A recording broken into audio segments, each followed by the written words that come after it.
So I'm going to tell you, give you a picture of what the topics will be tonight, just so you don't lose the thread. We're going to try to cover 4 things tonight. One, I'm going to give some biographical information about Dante's life. Then I'm going to spend a few minutes focusing on the Medusa in Canto 9 and the implications of that as an illustration of Dante's relevance to all of us. And then Canto 11 talks about the structure of hell. So I'm going to go through that structure and try to help clarify the organizational principle there. And then we're going to run through as many cantos as we can by the end of the evening. So I'm hoping to get to Canto 24, the Thieves. That's my goal, but it depends on how fast I can talk and how quickly you can listen. So a bit of biographical information. Dante's born in 1265 under Gemini, possibly May 30th, to a Guelph gentility with land, property. They were owners, they were well-to-do, they had pride in the Florentine descent. By the way, all this is coming from Sayre's introduction. I've kind of culled it from there. Dante's mother died when he was 5, his father died when he was 12, and he and his brothers were cared for by a stepmother. When he's 9 years old, 1274, almost 9, he gets taken by his father to a May Day celebration, a party, at the house of Folco Portinari, a wealthy Florentine citizen. There he meets Beatrice, who's a year younger than Dante. And he says in the Vita Nuova, in his later description of what was happening to him, Ecce Deus fortior me qui veniens dominabitur mihi. Behold a God, namely love, stronger than I, that is come to rule over me. And he says, apparuit iam beatitudo vestra, now has your blessedness or your happiness, it means both, appeared.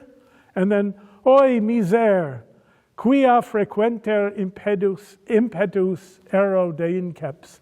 Oh, miserable, because I will be often troubled or impeded from now on. He sees that this is going to change his life.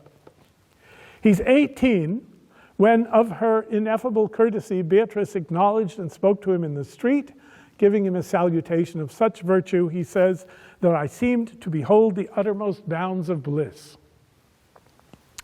Later, having heard scandalous rumors about him, she refused him her salutation. Later still, he saw her at a party and says, he was so much overcome by his feelings that a friend thought that he had been taken ill. When he thought Beatrice had made fun of him, he was cut to the quick. He's 22, 1287, Beatrice marries a banker named Simone dei Bardi. About all these events, Dante wrote verses in the sweet new style, Dolce Stil Nuovo, which was revivifying the conventional lyric of courtly love with what Sayers calls springtime freshness of personal feeling. And during the same years, Dante is engaged in business as the head of his house. His parents had died, and he was running the household. He's 24 when the Battle of Campaldino is fought. He fights in it. It's the battle in which the Guelphs league, many Florentines, many Guelphs from other cities, and a lot of French mercenaries, finally defeat the Ghibellines at Campaldino. And the same year, Folco Portinari, Beatrice's father, died, and Dante grieves in sympathy for his lady's grief. And the next year, 1290, Beatrice herself dies. Sometime after that, Dante collected his verses into La Vita Nuova, the New Life, adding a running commentary in prose, in which, with a candid and eager sincerity, he tried to explain just what it was that had happened to him, and to communicate the quickening influence of his love upon his life. He wrote, I say that when she appeared from any direction, then in the hope of her wondrous salutation, there was no enemy left to me. Rather, there smoked into me a flame of charity, caritas. translated sometimes love, which made me forgive every person who had ever injured me. And if at that moment anybody had put a question to me about anything whatsoever, my answer would have been simply love, with a countenance clothed in humility. He ended by telling how he had, quote, a marvelous vision of the dead and glorified Beatrice, in which I beheld things that determined me to speak no more of that blessed one until such time as I could treat of her more worthily. And to this end, he says, I study as much as I can, as she well knows, so that, if it please him by whom all things live, to prolong my life for a few years, I hope to write of her what never yet was written of any woman. And then may it please him who is the Lord of courtesy, that my soul may go to see the glory of my lady, that is of the blessed Beatrice, who now in glory beholds the face of him qui est per omnia saecula benedictus, who is through all ages blessed. All this program, says Dorothy Sayers, he fulfilled to the letter. And that work is the Divine Comedy that we're reading. Between the ages of 24 and 34, he's studying. When he's younger, he was under the guidance of Brunetto Latini, as he calls him, and learned the language and literature of Provence and the basis of fashionable Italian literature. Now, after the death of Beatrice and he's studying, he improves his Latin, he reads philosophy, theology, especially St. Thomas Aquinas, science, especially astronomy, of course based on Aristotle, but then Ptolemaic astronomy, classical poetry, with tremendous concentration. He was immersed in a new book outside an apothecary's shop, that's where you bought books, for 5 or 6 hours, unaware of a city festival going on in the street behind him. He says he nearly read his eyes out and had to fall back on darkness and the application of cold water. At the same time, Boccaccio reports in his biography of Dante that he, quote, maintained his social and civic intercourse such that no one would have supposed from his style and youthful company that he was studying at all. So he was not only at home doing his homework, but he was out being in the in crowd at the same time. He could not only make verses and write them in his tall, fine, accurate hand, he could also draw and sing and delighted in the society of artists and musicians. At the age of 30, he joins the Guild of the Physicians and Apothecaries. That's also the booksellers. They're the merchants of spices and drugs, but also jewelers, painters, and booksellers. Books being, in fact, sold in those days at apothecaries' shops. At 33, 1298, he marries Gemma Donati, a Guelph of the Guelph family, and they had 4 children. Quote, Dante was given to sitting up late over his books and business, so that, as Boccaccio reports, many a time both his household and his wife were grieved thereat, until they grew used to his ways and took no further notice of it. I'll be in my office. At 35 in 1300, this is 1300 when he sets the Divine Comedy, but of course he's writing it later, so he sets it back in time. In 1300, he becomes involved in councils and administrative offices.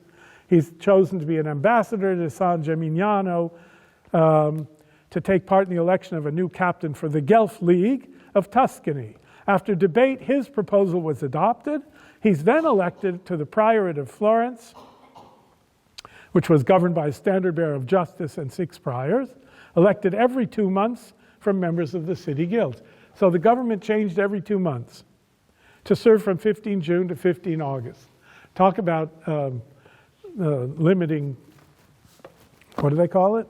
Terms. What? Terms. Terms. Political terms. Term limits. 2 months. Also in 1300, a quarrel breaks out in Pistoia between 2 branches of the Cancellieri family. Okay, get this. Whites descended from the original Cancellieri's first wife named Bianca. What does Bianca mean? Blanca, white.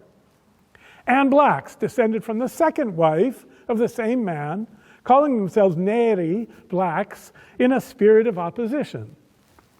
A youth called Focaccia committed a murder, which led to so much uproar in the Florentine that the Florentine Guelphs intervened, summoned ringleaders to Florence, and imprisoned them to end the feud. Instead, it expanded to Florence, where the Cerchi, rich, self-made, and vulgar, espoused the cause of the whites, and the Donati, less ostentatiously wealthy but much better bred, took the part of the blacks. Donati is Gemma's family, right? His wife's family. So he's got people on both sides. In May, an accidental collision in the street during a festival led to a riot that divided the city into two camps. And in this atmosphere of division, Dante became a prior. That is, the head of the city for 2 months. The blacks, meeting secretly, sent to the Pope to request him to send Charles of Valois, the French king's brother. So France is the enemy now for Dante, all through the Divine Comedy, because of this. To get the Pope to send Charles of Valois, the French king's brother, to Florence to pacify and reorganize the city. The whites hear this, are alarmed, for though the Guelphs preferred Pope to emperor, they were suspicious of papal interference in home politics and certainly did not want Charles of Valois. They appealed to the priors against the unconstitutional blacks. The blacks appealed in turn, saying the whites were conspiring to banish them. The priors, including Dante, decreed to banish the leaders of both sides impartially. Dante himself, a white, his wife, a black, exiled both his friend and fellow poet Guido Cavalcanti and his wife's kinsman Corso Donati. 1301, the whites sent embassy, including Dante, to the Pope, Boniface VIII, whom he hates, to avert the visitation of Charles of Valois, but they either didn't arrive or arrived too late, and while they were gone on All Saints' Day, Charles of Valois arrived, was led into Florence on promising to arbitrate peacefully and impartially, but took the side of the blacks, armed them, and held the ring while Corso Donati, returning in triumph with other black exiles, burnt and pillaged the houses of the whites for 5 days. Riots. Then Dante and 4 other whites were summoned to appear before the Podestà, the city magistrate, on charges of fraud and corruption, which Dante defends himself from in the poem, while in office, and of conspiracy against the Pope, Charles, the Guelphs, and the peace of Florence. Dante hears of this while he's in Rome, rides homeward, but he gets to Siena, which is on the way from Rome to Florence, and hears of the decree against him. On in January 27, 1302, this month, Dante is sentenced, 1302, 2022 minus 1302, what's that? Dante is sentenced to a fine of 5,000 florins to be paid within 3 days on pain of total confiscation, exile for 2 years, and perpetual deprivation of office.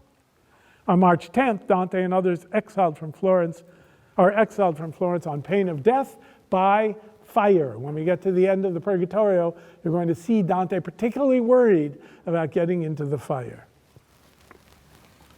He was born and brought up a Guelph. He liked, therefore, the sturdy native quality, tang of the soil, Republican constitutionalism, liberal outlook, Puritanism in conduct and religion. He did not like the commercialism and vulgarity of self-made middle-class plutocracy, temporal power of the papacy, avarice and corruption of a wealthy church, prevalence of simony in every ecclesiastical office, and the Pope's maneuvering in European politics. Does this sound at all familiar to you? About the Ghibellines, he liked the princeliness, the large mind, the magnificent aristocratic gesture, the patronage of art and learning, public spirit of the leaders, and the desire to see a united Italy as part of an empire free from papal interference in politics.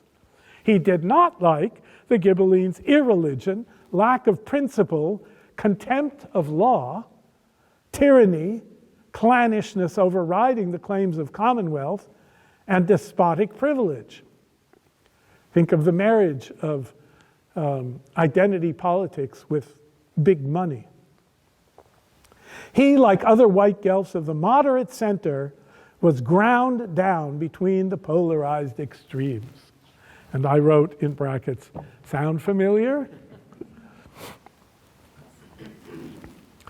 The ejected whites turned for support to the exiled Ghibellines, but in a meeting, Dante found himself in a vile and worthless company. 1304, peaceful negotiations fail. The exiles made an unsuccessful attack upon Florence. Dante separated himself from them and spent the next 20 years as an exile, finding refuge with Bartolomeo della Scala, the head of the great Scaliger family, the eldest son of Alberto. His third son was Can Grande, to whom he wrote that letter that I quoted last week. Later, with the Malaspini and Lunigiana, he conducted small diplomatic negotiations for a wealthy patron. He acted as secretary for a great lady. He submitted petitions to members of the Florentine government in hopes of getting his sentence annulled. Perhaps he taught. He wrote an unfinished Latin discourse called De Vulgari Eloquentia in Latin on being eloquent in the vulgar language, namely the vernacular in Italian. So he's writing in Latin about writing in Italian. He wrote part of Il Convivio, the banquet, have in mind Plato's symposium about love.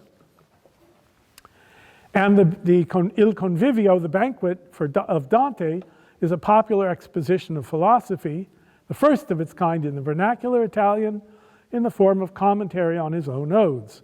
4 of 15 of its projected treatises were completed. The rest he didn't write. And he says there, I have gone about as a beggar, showing against my will the wound of fortune.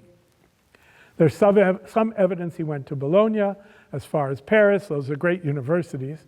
He developed a theory of government in which a unifying monarch, the Roman emperor, would pacify and unify Europe, including Italy, to redeem secular history from chaos and put order and purpose into the political development of mankind.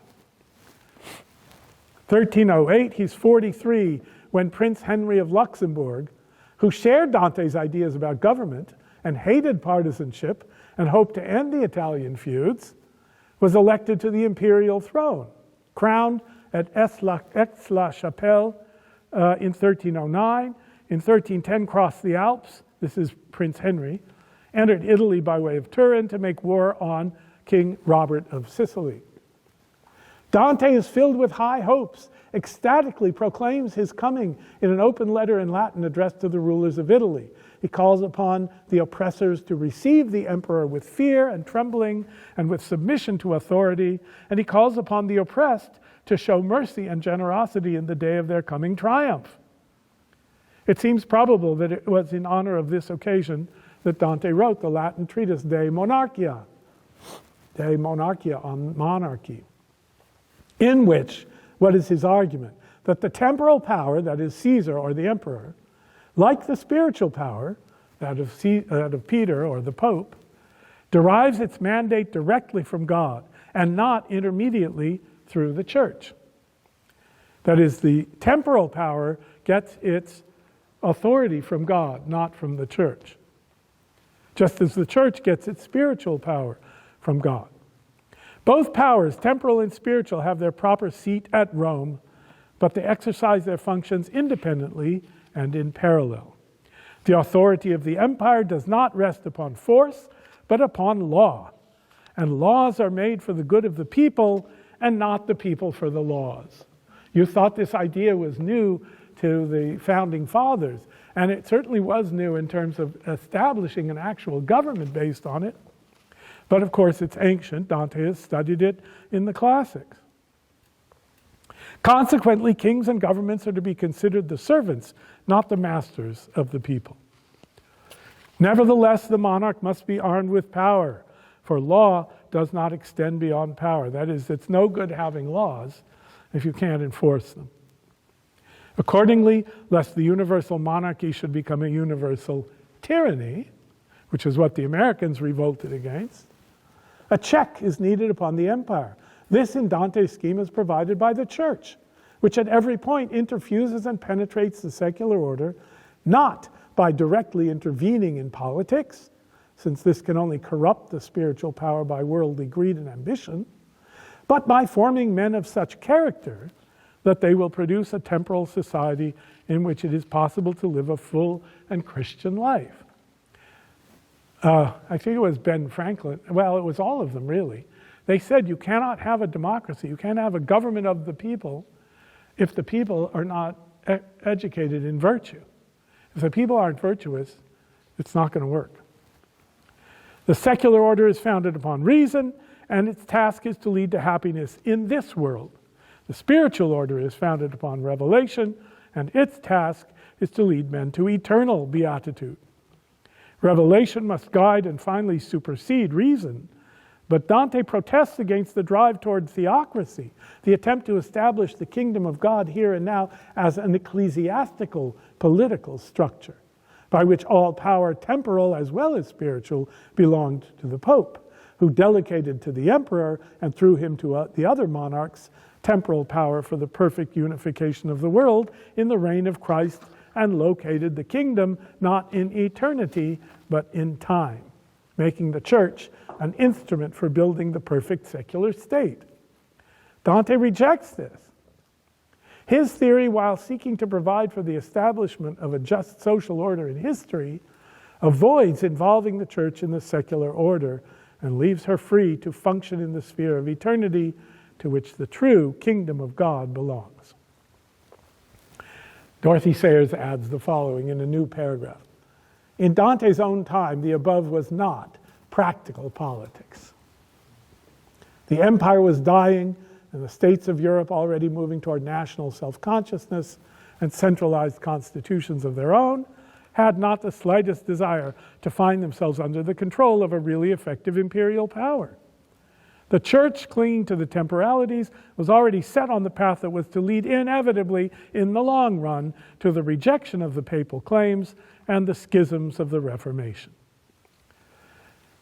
Dante's 46 in 1311, when Prince Henry of Luxembourg is crowned Emperor Henry VII at Milan, campaigns through Italy, is resisted by Florence, is defeated, tries again, is defeated, dies of a fever.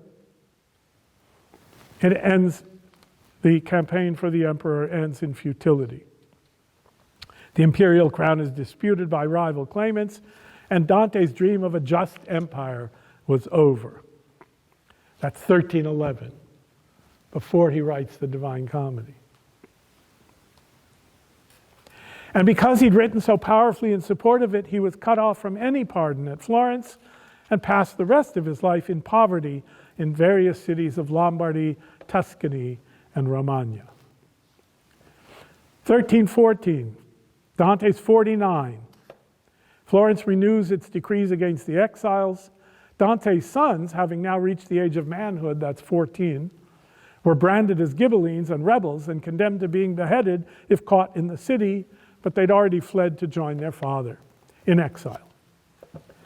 In 1315, the next year, King Robert proclaims an amnesty and return, that is, Dante and his others are forgiven and can return to Florence on condition of a heavy fine and humiliating public penance, as if they'd done something wrong.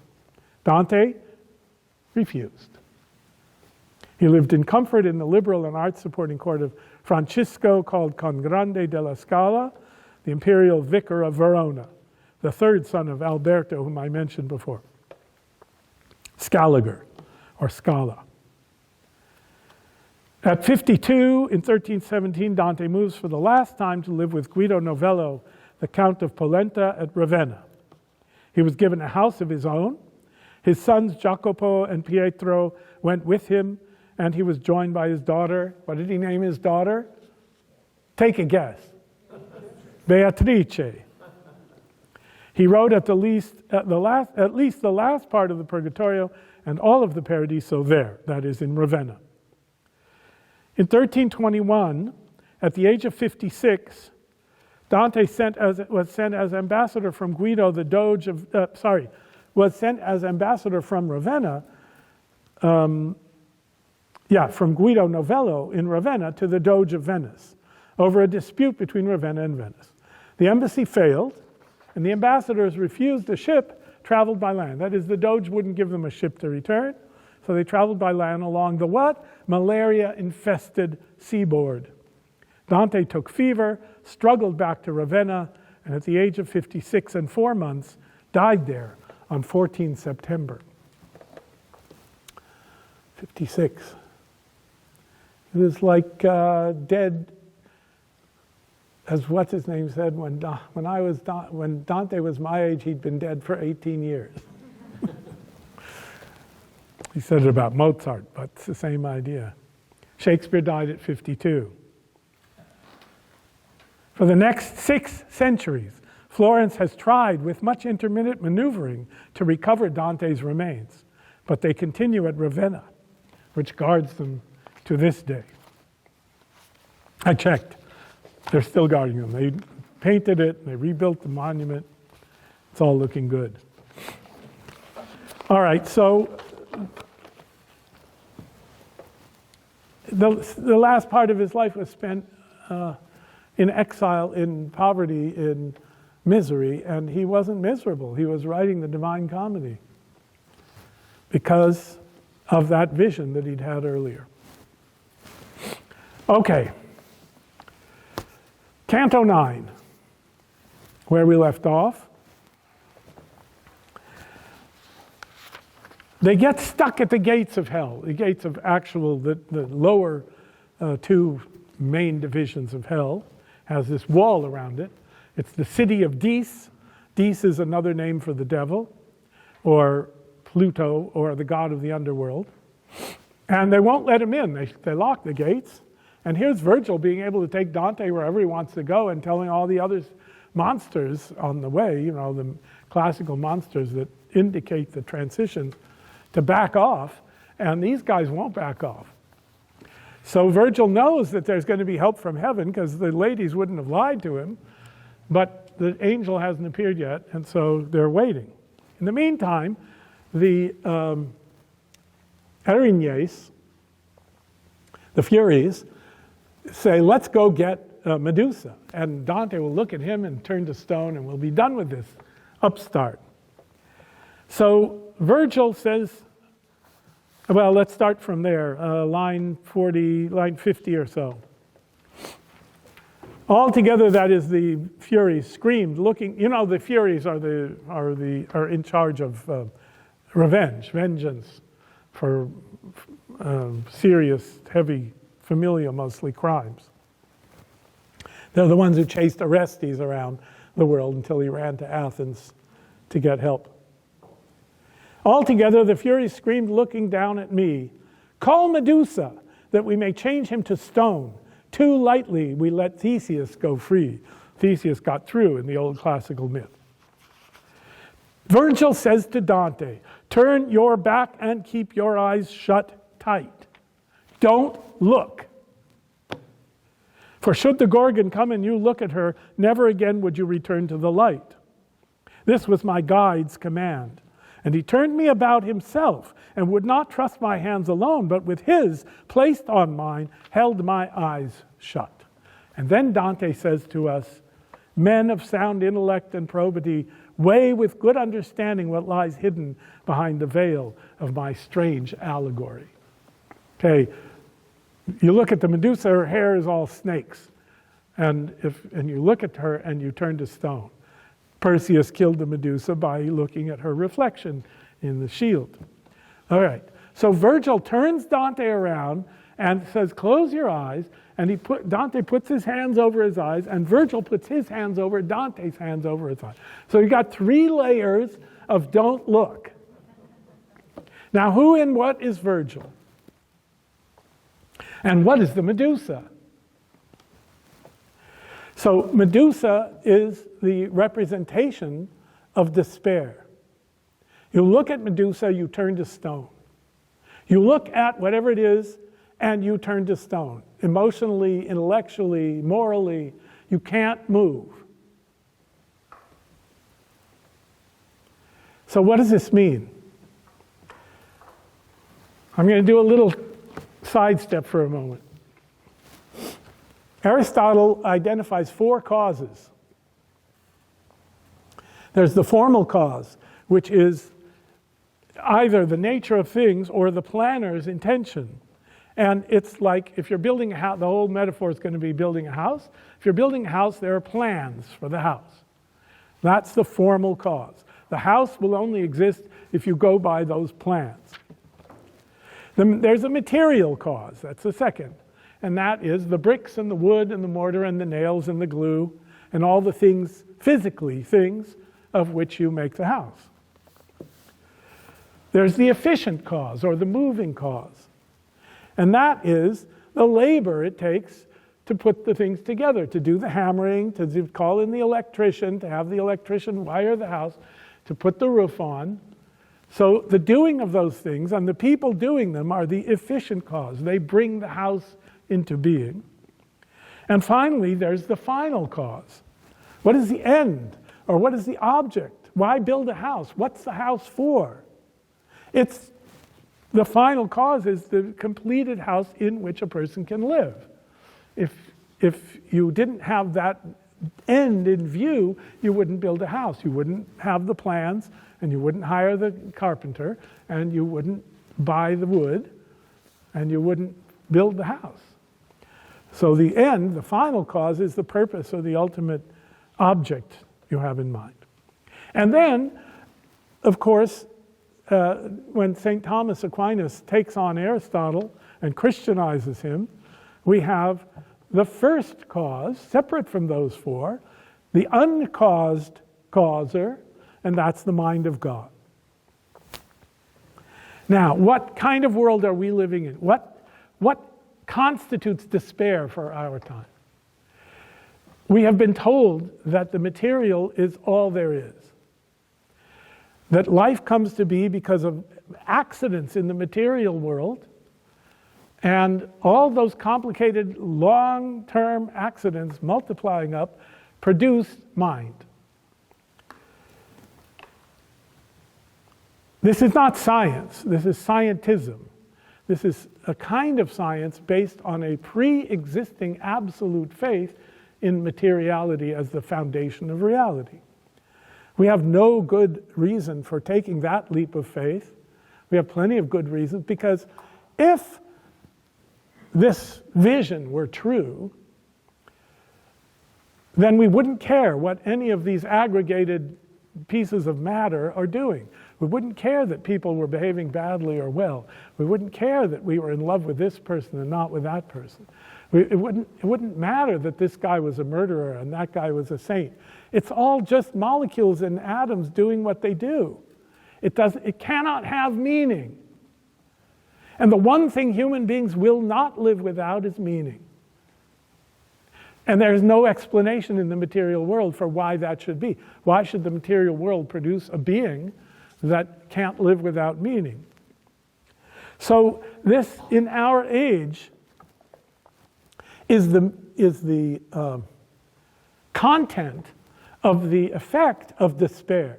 When you see the world that way, in all its parts, you fall into despair. There can be no meaning.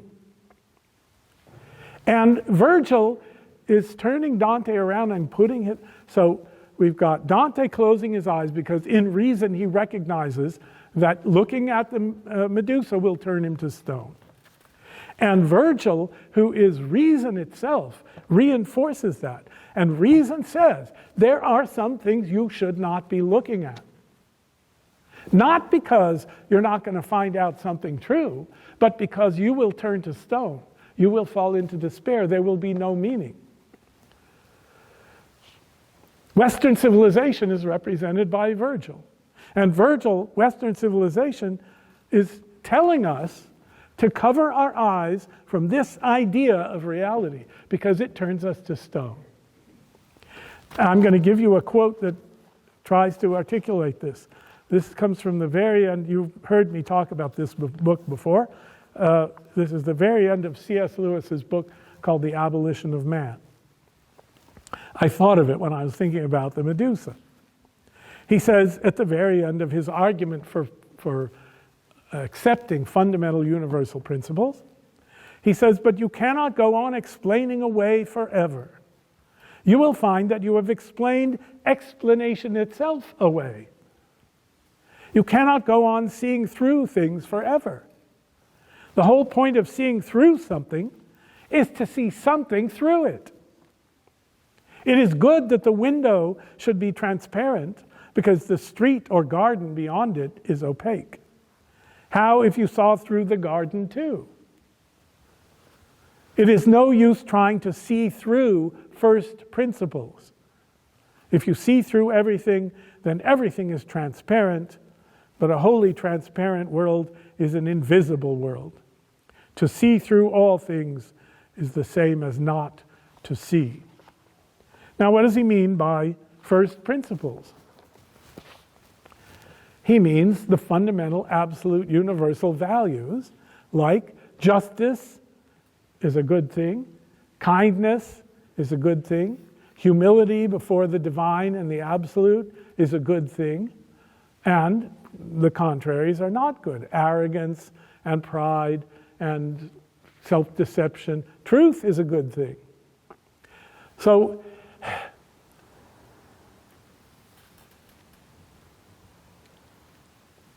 in our time, the Medusa presents herself as this materialistic scientism, which is going to which tells us we can see through everything.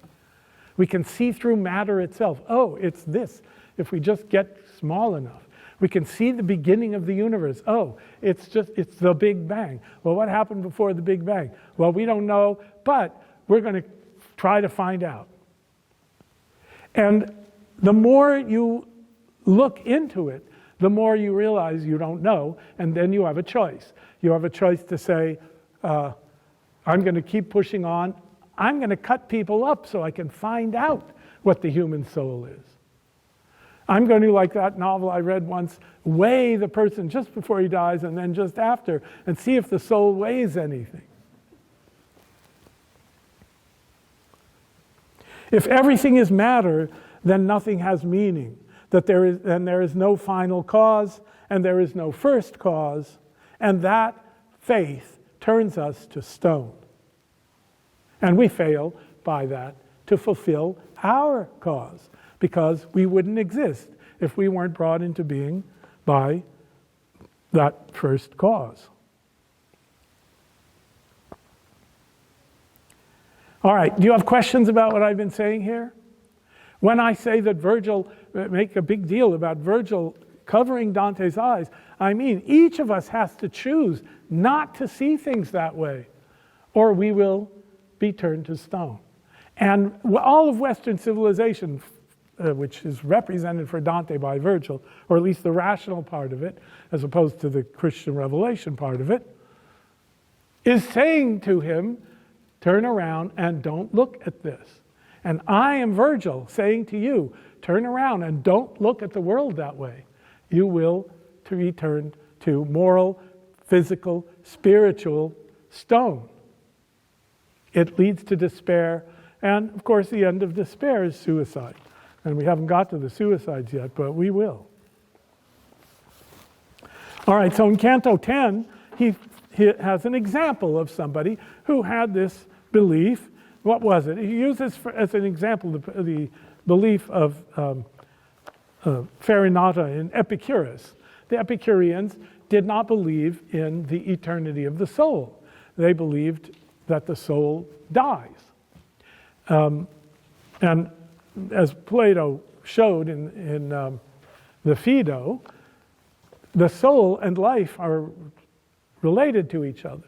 You can't have life without soul, and you can't have soul without life. You can have a body with soul and life, but you can't have a body that lasts without soul and life, because when the soul goes, the life goes.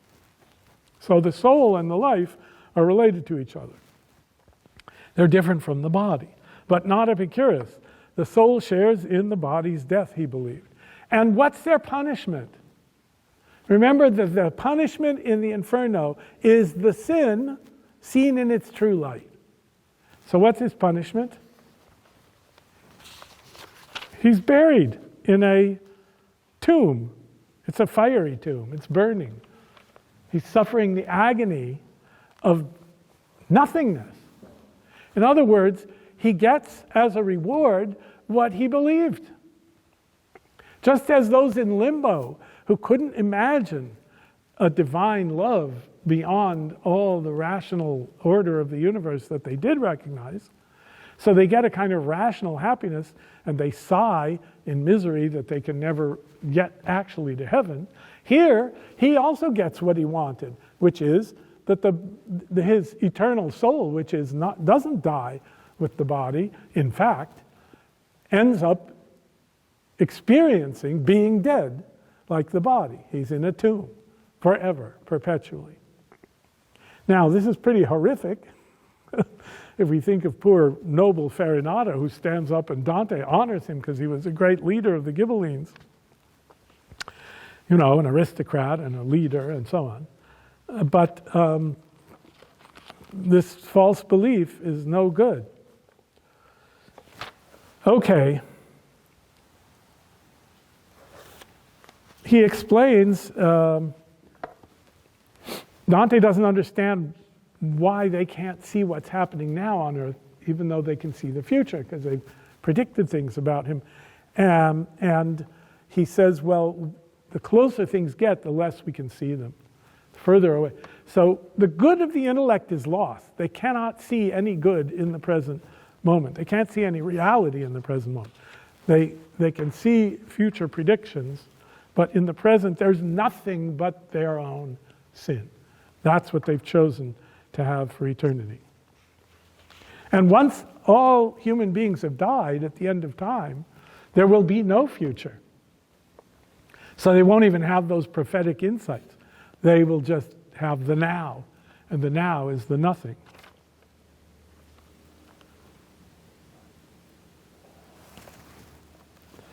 All right, so Dante's given another prediction of disaster. He's going to get a lot of these. Canto 11 is a whole new topic, namely the structure of hell. So they have to stop to get used to the stench, and Dante says, well, at least let's make use of the time. He keeps doing that. He'll do that in the Purgatorio. Oh, we have to stop here? Okay, because we can't move up during nighttime in the Purgatorio.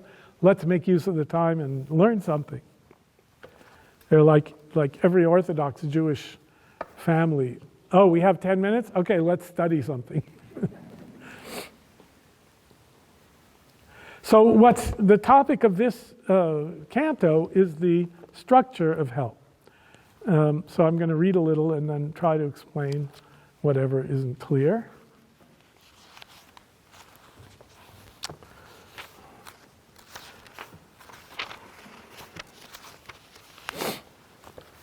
The image here is of hell itself. Dante's classification of sins is based chiefly on Aristotle, with a little assistance from Cicero.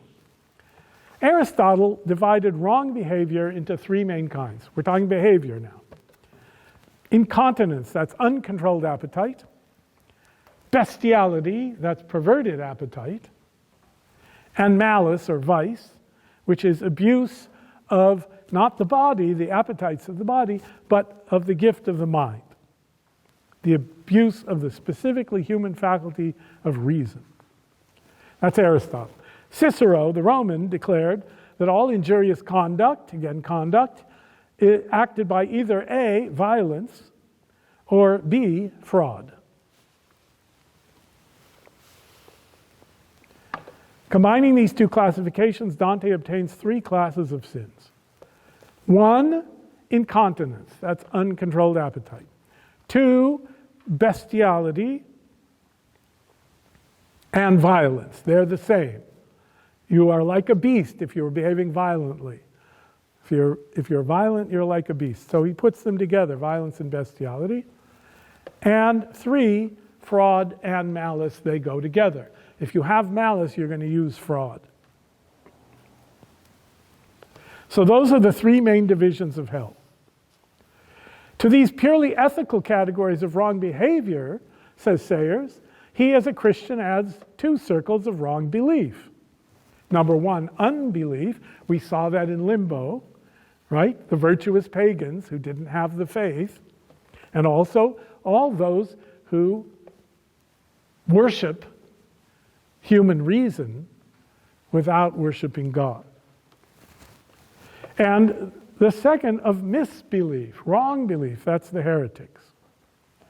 So that makes 9 circles in all. Finally, he adds the vestibule of the futile. Those are the people at the very beginning in the vestibule of hell who didn't choose anything. They didn't choose good or evil. So they're running around following these flags that keep changing colors and being stung and dripping pus and so on.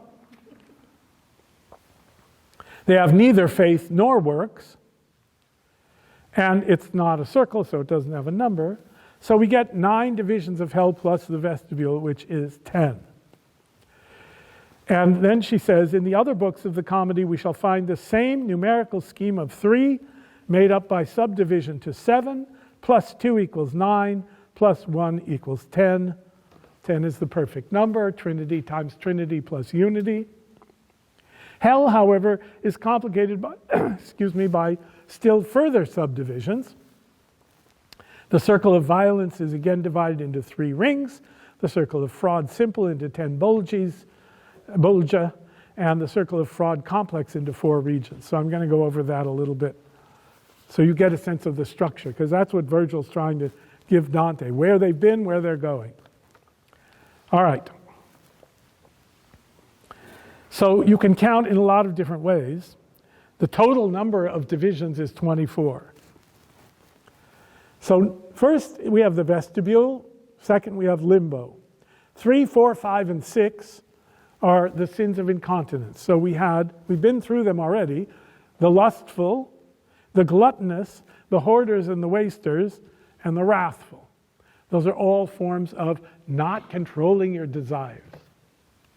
Okay, you with me? All right. Then 8, 9, and 10 are the 3 circles of violence.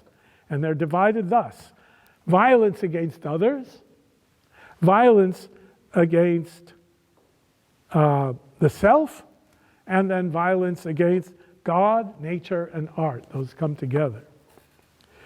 So always I'm asked, why is violence against yourself worse than violence against others? Anyone want to guess? Born of despair. Sorry? Born of despair. It's more despair, that's true. But we're always told, you can do anything you want as long as you don't hurt somebody else.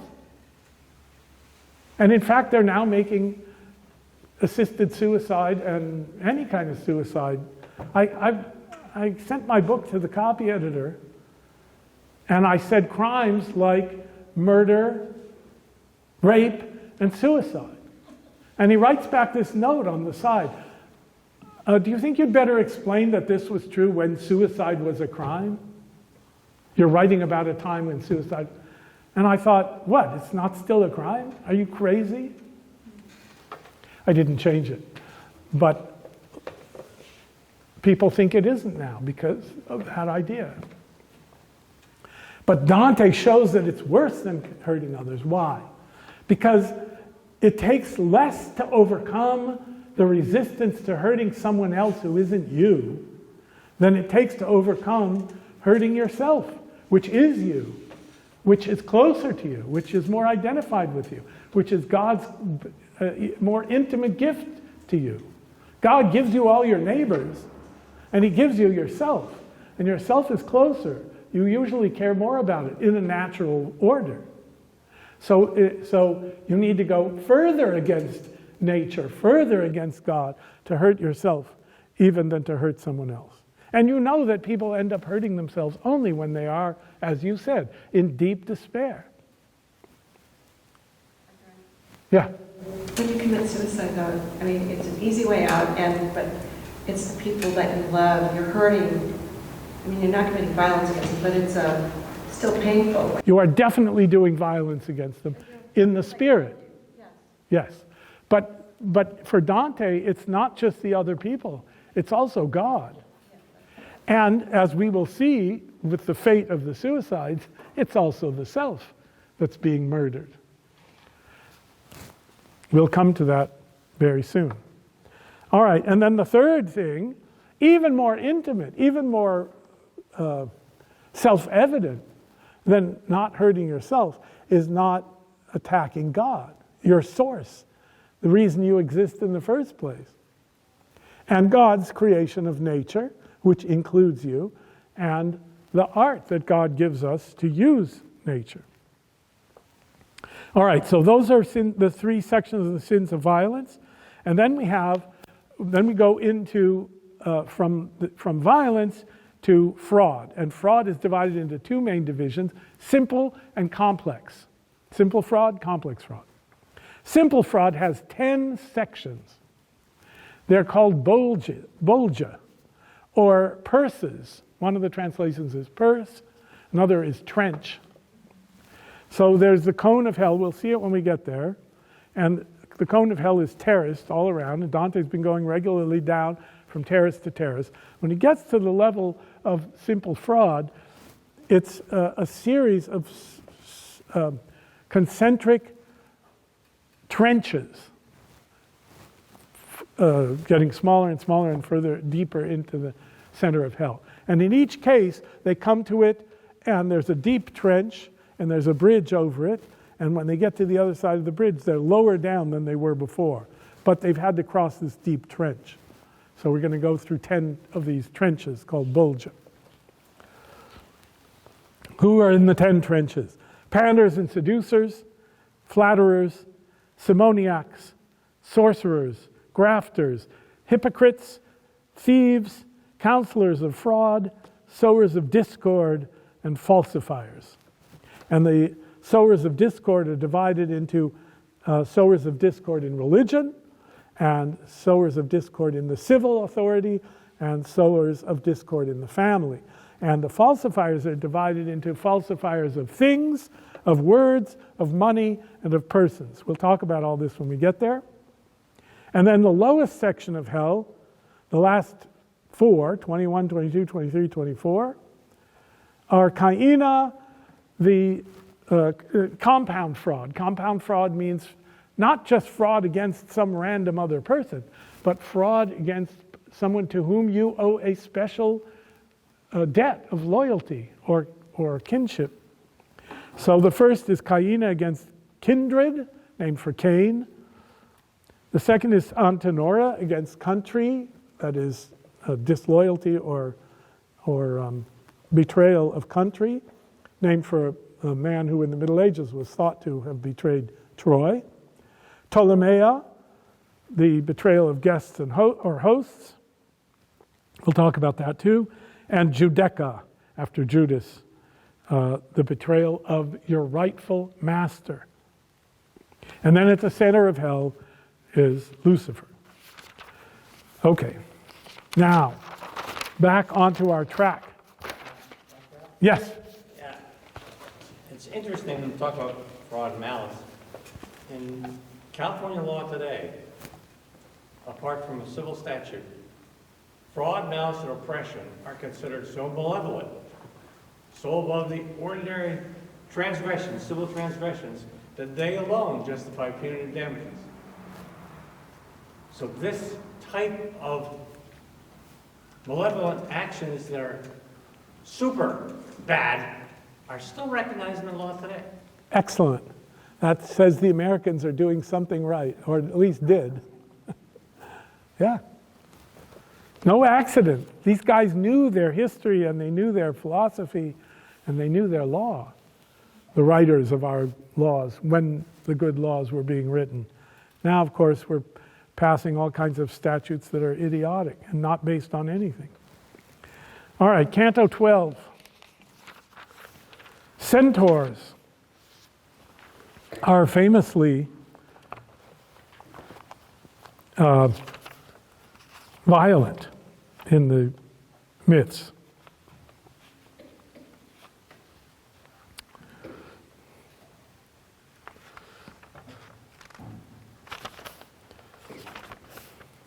Art, by the way, is the grandchild of creation, but we'll come back to that. All right, so here we have a whole bunch of people from classical and biblical stories and history who have been violent against others. What's their punishment? Punishment is the crime. What were they doing in life? Wading in blood. So now they're in blood. They're in a river of blood. It's a circle around hell. And it's deeper in one end and shallower in the other. And depending on your degree of crime, you're deeper. But it's boiling. Now could I drink hot blood, says Hamlet. So they are being boiled in blood, in the blood that they shed.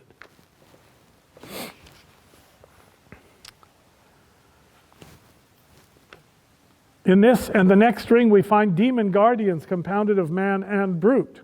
That is the Minotaur, half person, lower half, and head of a bull, and the Centaurs, lower half of a horse and upper half of a human being. They are the types of perverted appetite, the human reason subdued to animal passion. The Minotaur had the body of a man and the head of a bull. The Centaurs were half man, half horse. This is the river called Phlegethon. All right, Canto 13.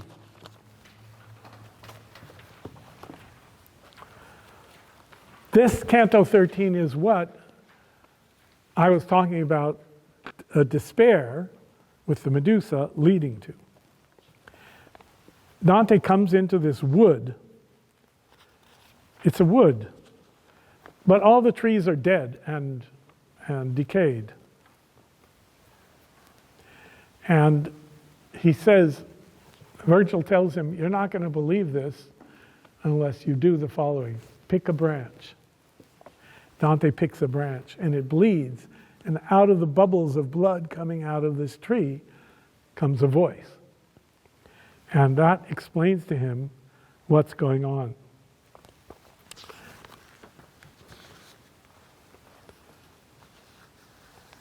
The sin of suicide is, in an especial manner, an insult to the body. So here the shades are deprived of even the semblance of the human form. As they refuse life, they remain fixed in a dead and withered sterility. They are the image of the self-hatred which dries up the very sap of energy and makes all life infertile. And they're surrounded by harpies who are, again, beasts, half human, half beasts. Brute and human mixture.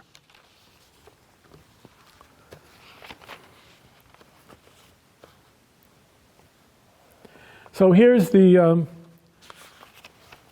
voice coming from the tree. Pierre della Vigna. Pierre, I should say, della Vigna. Line 91. At that, the trunk blew powerfully, and then the wind became a voice that spoke these words. So the tree is talking to him out of its bleeding, broken branch. Briefly is the answer given. Dante was asking him,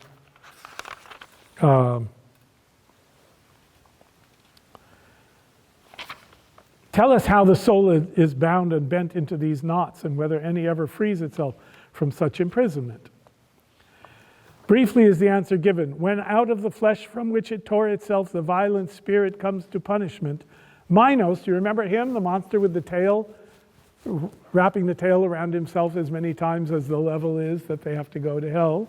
We talked about him last week briefly. Minos assigns it to the seventh shelf, that's this one.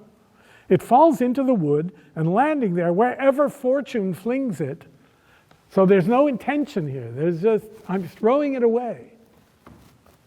It strikes root, and there it sprouts, lusty as any tare. That's a weed kind of thing. Shoots up a sapling and becomes a tree. The harpies, feeding on its leaves then, give it pain and pain's outlet simultaneously. So the harpies come through and break off branches and bite leaves, and out of those breaks, it bleeds and expresses itself. Like the rest, he says, we shall go for our husks, meaning our bodies, on Judgment Day, but not that we may wear them. For it is not just that a man be given what he throws away. Here shall we drag them, and in this mournful glade our bodies will dangle to the end of time, each on the thorns of its tormented shade. So the soul becomes this tree, and after doomsday, when the dead shall be raised and the souls take their bodies again, they're going to get their bodies, yeah, but they're going to hang them over this tree like laundry, not be able to wear them. Now, Dante is a great visionary of the beauty of the unity of the soul and the body, the great mystery of the unity of the, what are we? Two things or one thing? Am I a thing, an individual existing being? Or am I a soul in a body? What is the relation between these things that we sometimes think of as two and sometimes as one? Because we experience them both ways. My teacher wrote a song called "My Body Ain't My Buddy Anymore." We used to be as one and we had a lot of fun, but my body ain't my buddy anymore. And hers wasn't. But here Dante is making explicit the horror of the divorce of the soul from the body, even lasting through time. All right. Canto 14. So first we have Caponeus.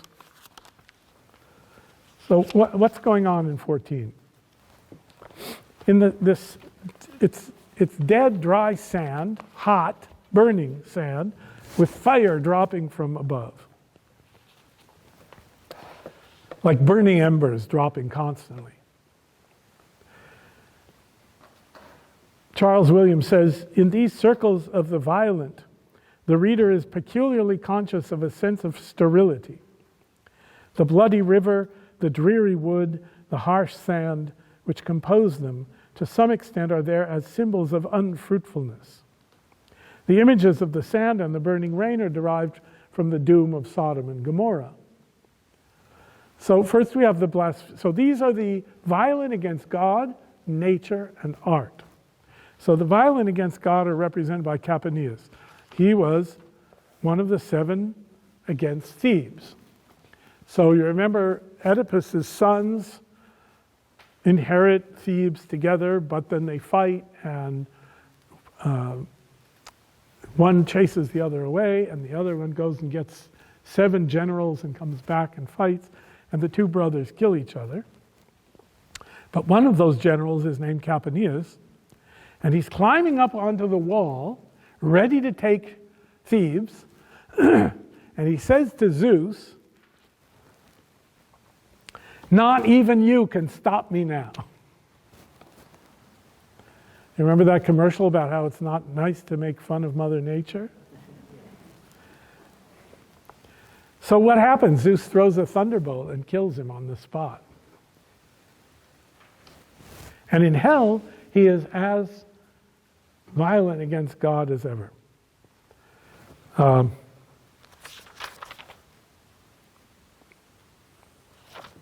And Virgil says to him, at this Canto 14, line 58. At this my guide spoke with such vehemence as I had not heard from him in all of hell. O Caponeus, by your insolence you are made to suffer as much fire inside as falls upon you. Only your own rage could be fit torment for your sullen pride. Then he turned to me more gently. That, he said, was one of the 7 who laid siege to Thebes. Living, he scorned God, and among the dead he scorns him yet. He thinks he may detest God's power too easily, but as I told him, his slobber is a fit badge for his breast. He is locked on this burning sand, with burning fire falling on him and burning from inside. Now, Dante and Virgil have to get through this sand. They have to cross it. And the river of blood turns into a river that runs across the sand and down to the cliffs, where they're going to have to get a ride down to the lower hell. So this river now has got banks, and they're walking along the banks, raised banks. Think of a levee above this river, and on the other side is this burning sand. So Dante, if he's going to talk to the people on the burning sand, he can't be out there with them because it's burning his feet and the fire is dropping. But it's the bank of the river is protected from that fire, and so he can stand there and they can come and walk along with him and talk to him. And that's what happens in the next canto. There are 4 rivers of hell: Acheron, Phlegethon, Styx, and Cocytus. And they're all really one river. They just have different forms at different stages. All right, so, and then Dante says, oh, thank you for explaining that. And then he says, where's Lethe? Because Lethe is, in the classical world, a river of hell. Virgil says, no, you're going to find out about Lethe later on. Dante puts it way up in Purgatory. All right, Canto 15. Dante meets Brunetto Latino. That was his teacher. He wrote a book called Il Tesoro, the Treasury. And this is the sin of sodomy. Now, why does he pick sodomy? Here's Dorothy Sayers. The sodomites are chosen as the image of all perverse vices which damage and corrupt the natural powers of the body.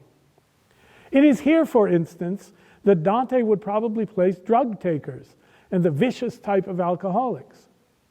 Their perpetual fruitless running forms a parallel on a lower level to the aimless drifting of the lustful in Canto 5. So who's Brunetto? We don't know anything about his personal life, but clearly Dante has heard and believes that he was guilty of this vice of sodomy, by which Dante simply means homosexuality. But he honors him. He actually walks bent down so he can talk to him. Because, why? What's the point? Even in hell, you are to honor the people who, in life, did honorable things for the honorable things they did. Even though they're in hell for their sins, they need to be honored. And Dante feels close to him. Ser Brunetto, line 30, are you here?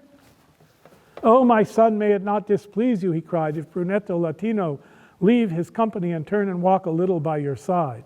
And I to him, with all my soul I ask it. Or let us sit together, if it please him who is my guide and leads me through this pit. I'm happy to sit down with you and have a chat. And he says, no, you can't do that. Whoever of this train pauses a moment must lie 100 years forbidden to brush off the burning rain. If we keep moving, we can brush it off. Therefore go on, I will walk at your hem, and then rejoin my company, which goes mourning eternal loss in eternal flame. I did not dare descend to his own level, but kept my head inclined as one who walks in reverence, meditating good and evil.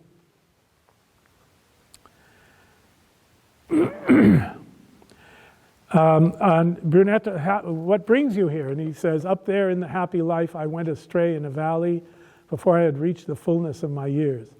This is Dante saying. Only yesterday at dawn I turned from. Brunetto has asked him, what are you doing? You're alive. How are you coming through hell? And Dante tells him, as he does often. And Brunetto encourages him, follow your star.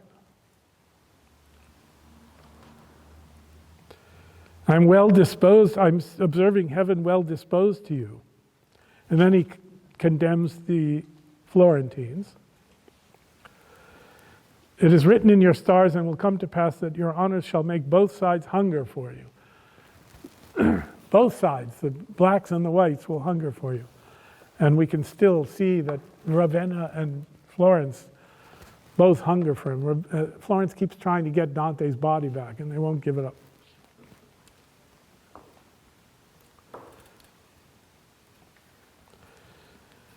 Had I all my wish, I answered then, you would not yet be banished from the world in which you were a radiance among men.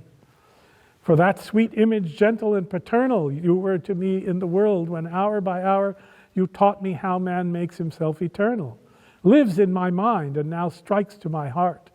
And while I live, the gratitude I owe it will speak to men out of my life and art.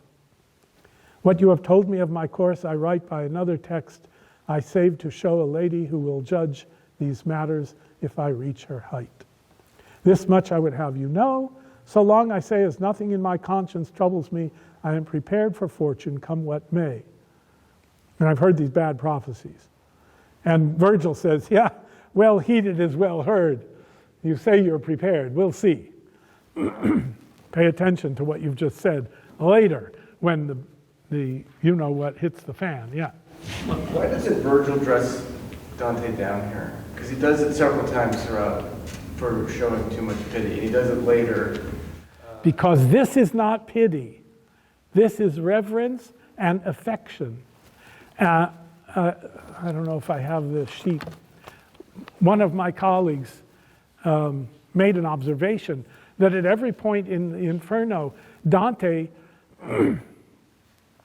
enacts a sinless version of what in excess or in extreme becomes a sin. So he has pity for Paolo and Francesca, the same easy pity that led them into sin, but it doesn't lead him to sin. But it's that same kind of emotion.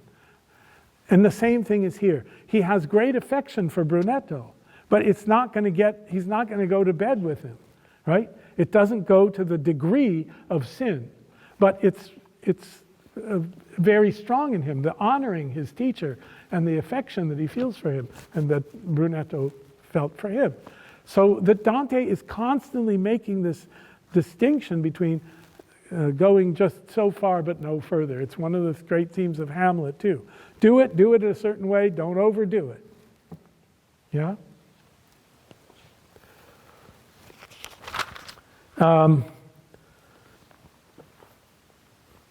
The episode of Brunetto Latini gives the lie to the common assertion that Dante put only his enemies in hell.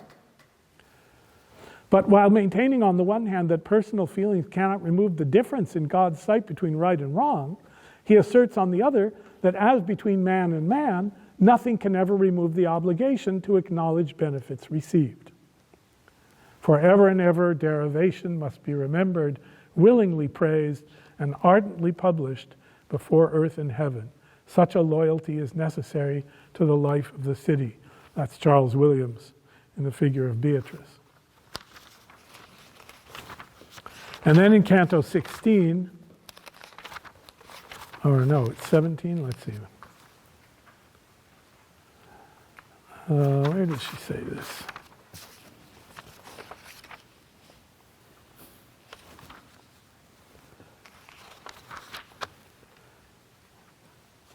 Okay, well, we'll get to it. Remember that she says this is also where you've got addicts, self-destructive, unnatural addictions of any kind. It's the war, it's the violence against nature, whatever form it takes. You know those kids who walk along the street and they break off flowers just for the hell of it? They used to break off the agapanthus at Bishop's. Drove the gardeners crazy because they only come out once a year. It's just willful violence against nature. Now, that if they die repentant, that's fine. Clearly, Dante thinks that Brunetto did not die repentant. So, all right. 16.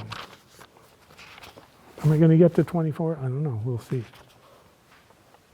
So now we have the violence against art, and that is represented by, I'm going to come to Garion in a minute, because Dante does the Garion thing, and then he goes back and talks to these Florentines, and then he goes back to Garion.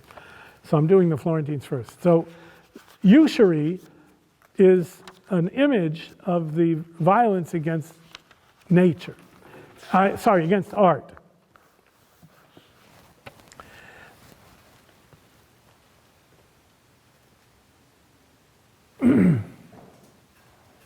The usurers are the image of the violent against nature and the art derived from nature.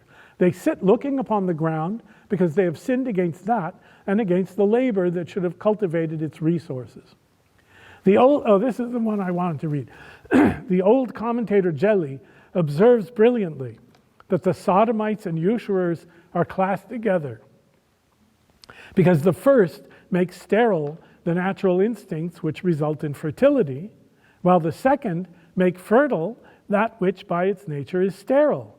That is, they make money breed. So what's wrong with usury? Shakespeare inherits this whole idea, and the whole Christian world is against usury, and even as it's completely going over to it and making the whole capitalist system based on it. The image is that you are, instead of doing the work of digging the ore out of the earth and melting it down and stamping it with the head of the prince and working to earn it and using it for money, which is all fine, you're sitting in your chair and you're giving somebody money and you're expecting him to give you more back. You're loaning money at interest. And because the Christians didn't want to do this, of course, they gave the job to the Jews, and then they hated the Jews for being usurers. But the schizophrenia of Christendom over the last 1,000 years on this subject is huge. Shakespeare writes a whole play about it called The Merchant of Venice. The point is that a Christian ought to give a needy person charity. If somebody comes to me and says, I'm really in a fix, I need $100, a usurer says, all right, I'll give you $100. You really need it? I'll take 150 back when you can. And if you don't, I'll break your legs. The Christian says, here, I got $100, here. Use it for the good. So there's every realm of gray, shade of gray between those extremes. But that's what's wrong with usury. It is the enemy of Christian charity, and it is the abuse of art. What's the art? The art of digging ore out of the ground, the art of smelting it down and making money, the art of stamping it with the head of the prince, and so on. And that is a good art. God has taught it to us and given it to us so that we don't all have to make our own shoes. We can make bread and give that to the shoemaker and sell it for money, and then give the money to the shoemaker to make our shoes. That's the division of labor, which Dante believes in. So money's useful. It's a form of art that's useful. But this usury is making the sterile breed. Now, Dorothy Sayers adds this. More generally, the usurers may be taken as the types of all economic and mechanical civilizations which multiply material luxuries at the expense of vital necessities and have no roots in the earth or in humanity.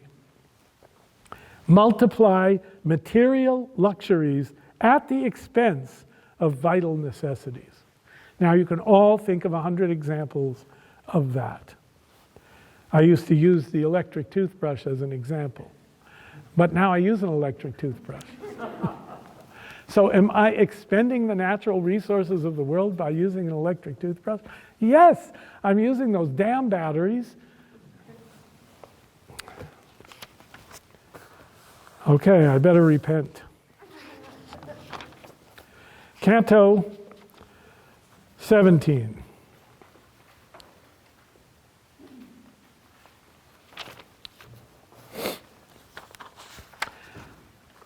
Virgil has told Dante to throw his rope girdle down, and there's a lot of controversy about that rope girdle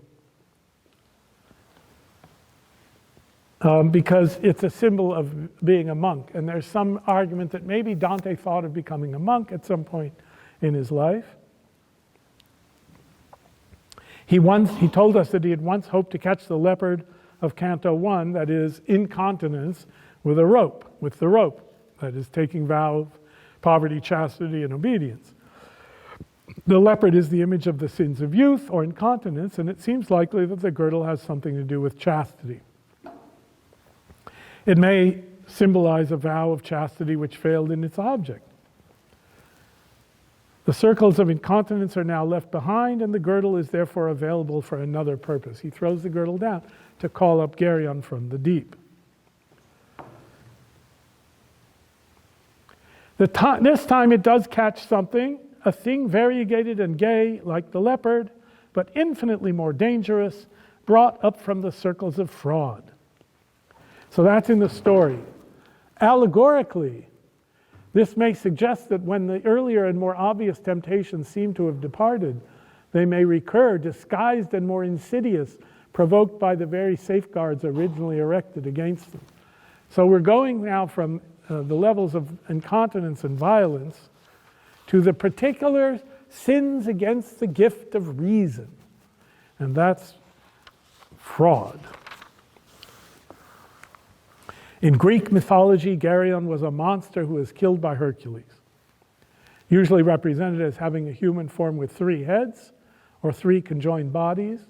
But Dante has given him a shape compounded of 3 natures: human, bestial, and reptile. So he's got a human face, very handsome, and the front half of his body is the body of a leopard, and the tail is the tail of a scorpion. In the allegory, he is the image of fraud. Why? He's got the face of a just man and the iridescence of beautiful color, but with the paws of a beast and a poisonous sting in his serpent's tail. Okay, you get this? He's this compound thing. So what is fraud? It looks like one thing, but it's really something else. It is pretending this in order to get that from you.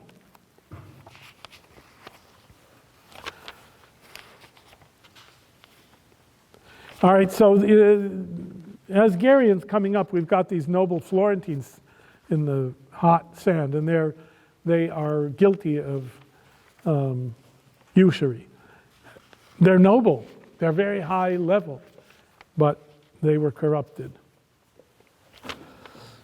All right, so now Virgil sets Dante on the back of Geryon.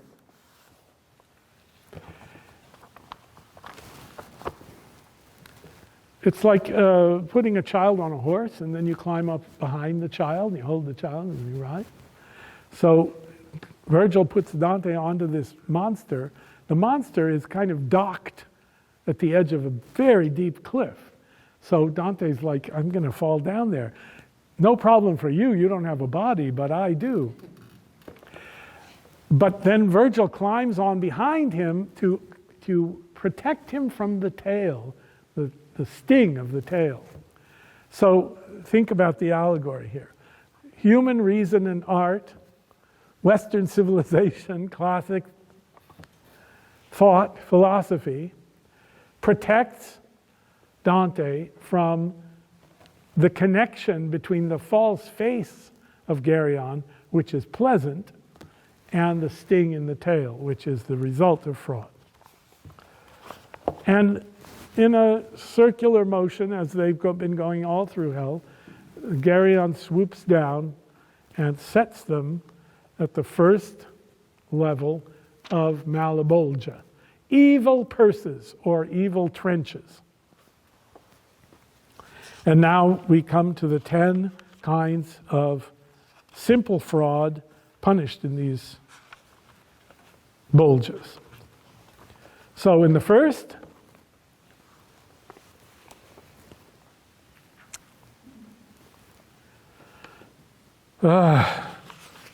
so depressing.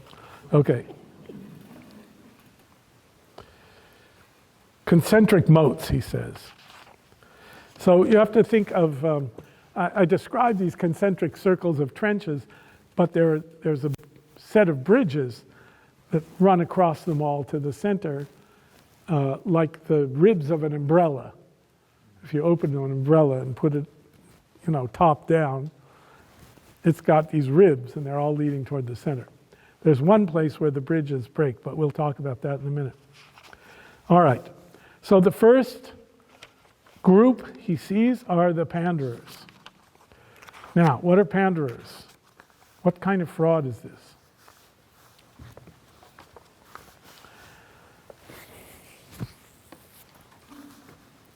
Malbolges, she says, Dorothy Sayers says, is after a rather special manner the image of the city in corruption. The progressive disintegration of every social relationship, personal and public.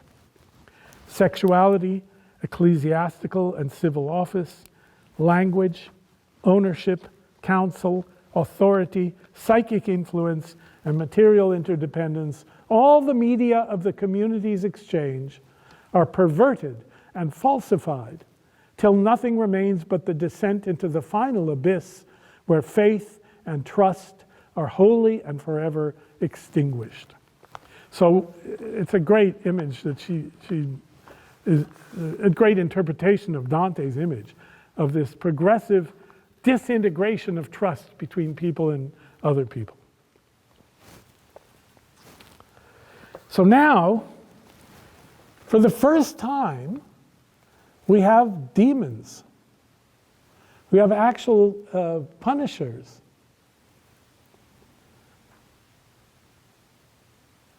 Because it's not just the appetites now that are being punished. It's souls that are being punished for their free will choices. Well, everybody's being punished for free will choices, but here it's not free will choices influenced by passions, but influenced by calculation. And that, because of the faculty of human reason, makes these demons actual substantial beings. They were created by God, and they chose Lucifer over God, and they fell. They are images, therefore, of the perverted intellect. The first Bolgi is those who deliberately exploited the passions of others, and so drove them to serve their own interests. And here they are driven and scourged as they drove others. So these are the Panderers. What does a Panderer do? Panderus is a character in Troilus and Cressida. What does he do? He brings Troilus and Cressida together in an illicit relationship, not a marriage. So what does a Panderer do? He's using people's natural sexual desire to gain from their corruption. And she says the image is a sexual one, but the panders and seducers allegorically figure the stimulation and exploitation of every kind of passion, rage or greed, for example, by which one may make tools of other people. So the seducers, of course, don't need much explanation, right? They promise, and then they get what they want, and then they don't deliver, they run away. So we have all kinds of examples of those. In either case, it is person A taking advantage of the desire of person B for his own advantage, not for any mutual good.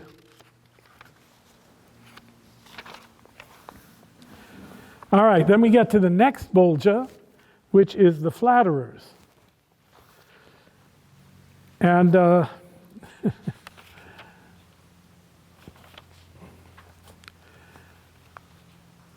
language is going to get a little intense here.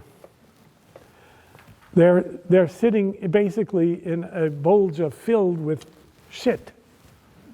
And that's where they live, or that's where they survive. Why?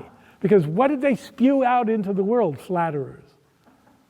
Falsehoods. Don't talk shit about him.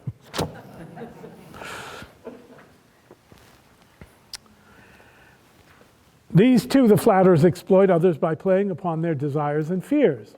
Their special weapon is that abuse and corruption of language which destroys communication between mind and mind. Here they are plunged in the slop and filth which they excreted upon the world. Can you think of examples yourself? Just turn on the TV and listen.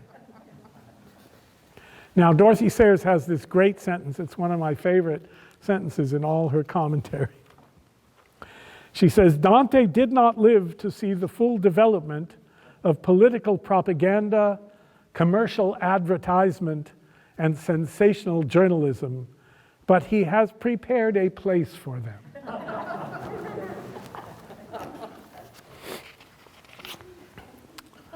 All right.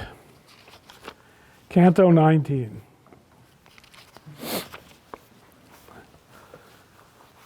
So, who is Simon Magus? He was a follower of Jesus who said, how much does it cost to buy this ability you have for giving grace and forgiving sins and so on? How much do the sacraments cost? So as a result of that story in the Bible,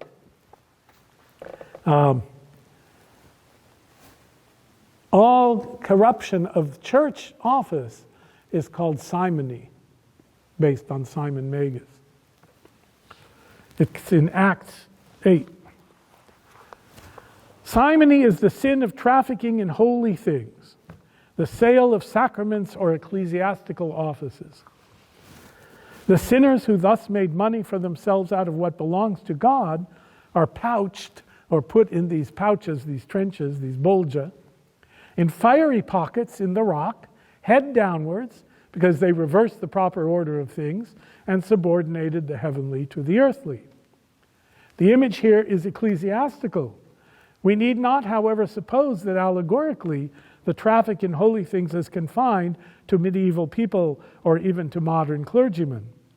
A mercenary marriage, for example, is also the sale of a sacrament. A mercenary marriage is the sale of a sacrament. So later we're going to see the grafters, and they are to the city what the simoniacs are to the church. Buying and selling holy office. And Dante gets angry at these guys. There's a pope he's talking about. So there's a series of popes. There are about 6 popes in a row that Dante lives through. And a couple of them are good, and a lot of them are not good. And Boniface is the worst for Dante. So it's 1300, so Boniface is still alive. So the soul of, who is it?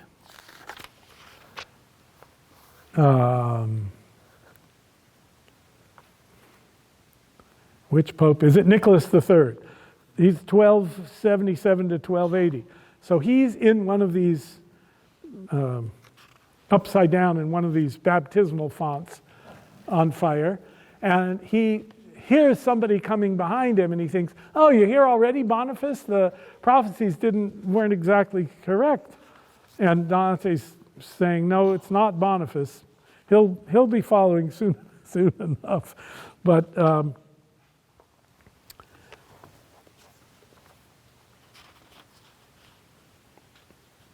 Dante loses his temper with this man. He says, I'm at line 82 or 3. Maybe I cannot say I grew too brash at this point, for when he had finished speaking, I said, indeed, now this is pure Dante sarcasm coming up. Tell me how much cash our Lord required of Peter in guarantee before he put the keys into his keeping. Surely he asked nothing but follow me. Nor did Peter nor the others ask silver or gold of Matthew when they chose him for the place the despicable and damned apostle sold. Therefore stay as you are, this hole well fits you, and keep a good guard on the ill-won wealth that once made you so bold towards Charles of Anjou. That's the guy that came in and ruined Florence by giving it over to the Ghibellines. And then on the next page, line 106, gold and silver are the gods you adore. In what are you different from the idolater, save that he worships one and you a score? So the idolater worships one idol. Okay, that's a terrible sin. But you are worshiping a score of pieces of gold. Constantine. Now he condemns Constantine for something that actually wasn't real. Well, it was real in practice, but not there's a document that was called the Donation of Constantine, in which Constantine on his death left his wealth, the wealth of the empire, to the church. And it was later found out to be a forged document. But Dante didn't know that. So he imagines that all the wealth of the church sprouts from this donation of Constantine. And it's Constantine the emperor making the pope into a temporal or secular power. So he condemns this. Constantine, what evil marked the hour not of your conversion, but of the fee the first rich father took from you in dower? And as I sang him this tune, he began to twitch and kick both feet out wildly, as if in rage or gnawed by conscience, little matter which. And I think indeed it pleased my guide, his look was all approval. So now, remember, Virgil has said, don't pity these people earlier, and now he's saying, good job for condemning them. You're growing in realizing what's wrong with this. Okay, Canto 20.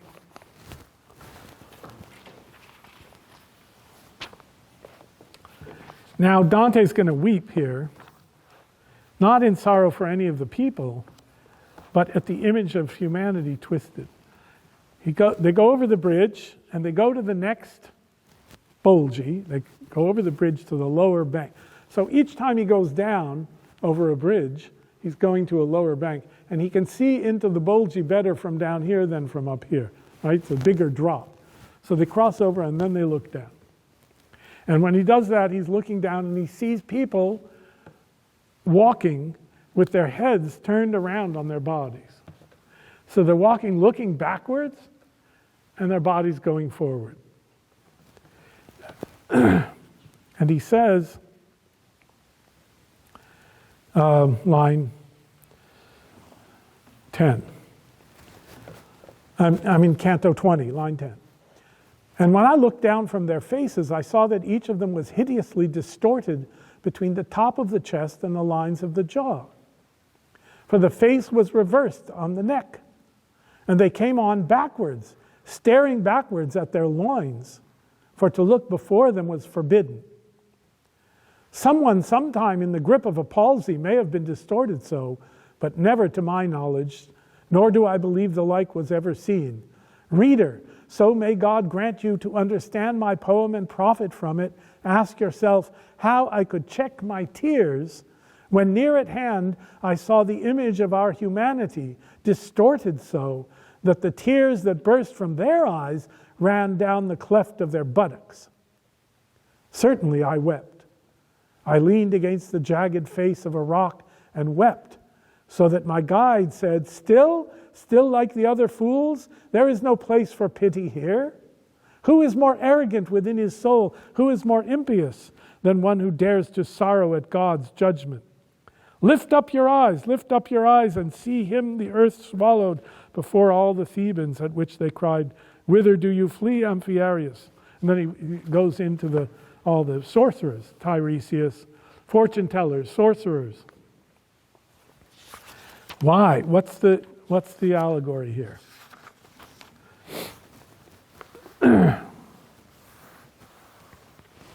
Well, God knows the future and we don't. So what are they doing? They're prying into the future, none of our business.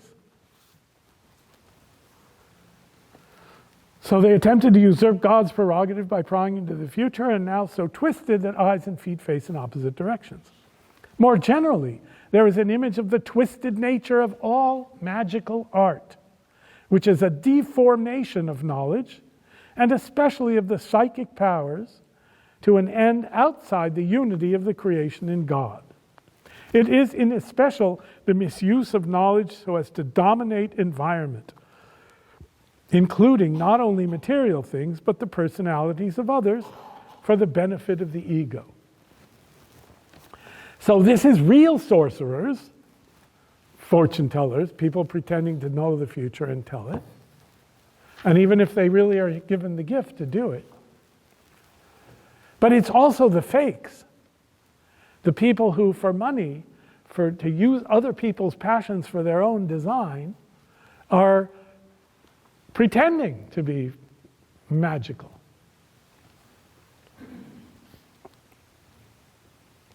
Magic today takes many forms, ranging from actual Satanism to attempts at conditioning other people by manipulating their psyches.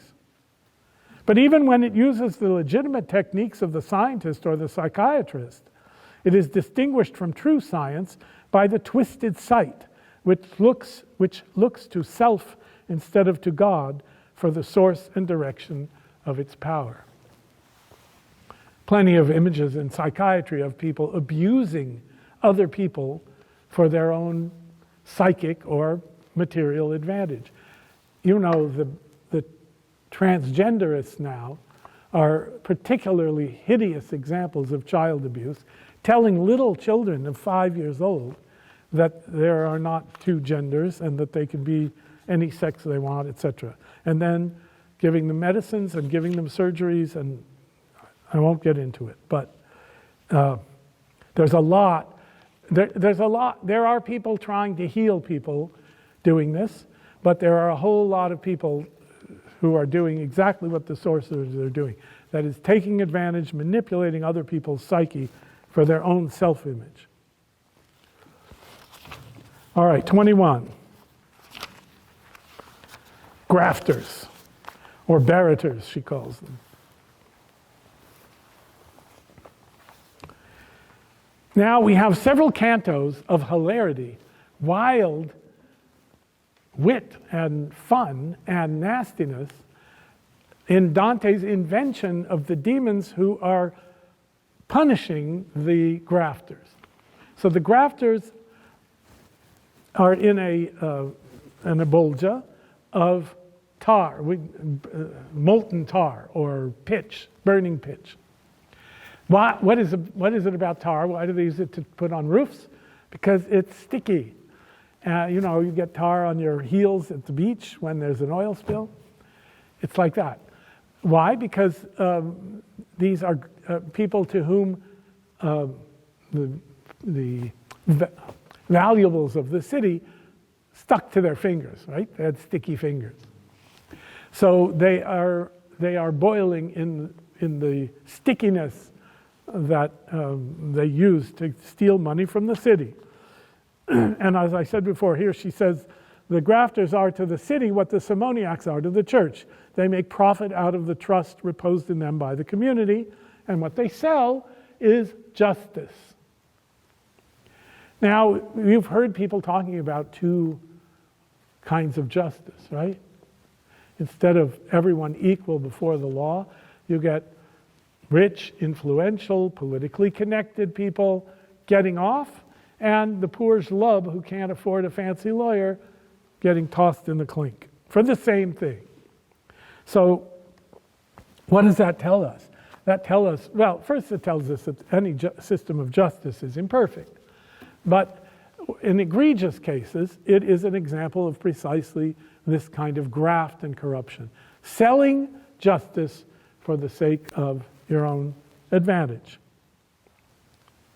As the simoniacs are embedded in the burning rock, so these are plunged beneath the black and boiling stream, for their dealings were secret. Money stuck to their fingers, so now the defilement of the pitch sticks to them. And then she says about these two cantos, 21 and 22, the mood of these two cantos is a mixture of savage satire and tearing high spirits. It's unlike anything else in the Commedia. The grim burlesque is of value as an interlude in the ever-deepening descent from horror to horror. But Dante also had personal reasons for letting his pen rip at this point, since an accusation of graft was the pretext upon which he was banished from Florence. And so we have these names of the demons, and they're playing tricks on each other, so that the grafters are playing tricks on each other to get them caught and not themselves, and then they're playing tricks on the demons to get the demons caught in the pitch, and when they dive back in and hide. And in the meantime, Dante and Virgil are petrified that the demons are going to turn on them. They start out by turning on them, and then they Virgil pacifies them temporarily, and then they end up being chased by them. And they are also then lied to. The devil is a liar. What's the lie? So they come over the bridge to the lower bank of this bolgia of the grafters, and they're looking down into the pitch. And they want to keep going to get away from the demons who are punishing the grafters and threatening them, but the bridge is broken, it's fallen in over the next bolgia. So Virgil asks one of these demons, how can we get over to the other side? And the demon says, oh, just go further around the circle, just keep going and you'll get to another bridge. And then all the quarreling takes place and all the chasing takes place. And it ends up, Dante says to Virgil, I think we better hightail it because these guys are after us and I'm going to die. And so they run. And they get to the next bridge. And it's broken too. And Virgil's furious because the demon lied to him. So what does he do? He takes Dante in his arms and he slides down on his back because he's just an airy spirit, so he can do that without pain. And they slide down into the next bolgia, right to the bottom. And who's being punished here? The hypocrites. What's the punishment? They're walking around this endless circle, dressed in beautiful cloaks, gold shining brilliant on the outside, and inside lined with heavy, heavy lead. So they're walking around bearing this absolutely extreme weight. The outside isn't reflecting what's true on the inside. And that's the essence of hypocrisy. Brilliant show weighing like lead, so as to make spiritual progress impossible. And they come to the first, they're all trampling over this one hypocrite who's lying crucified on the ground. Who is he? Caiaphas.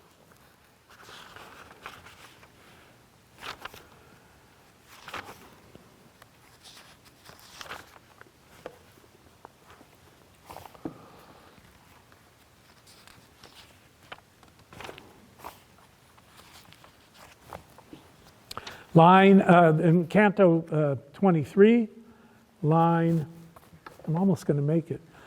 Canto 23, line, let's say 110, maybe.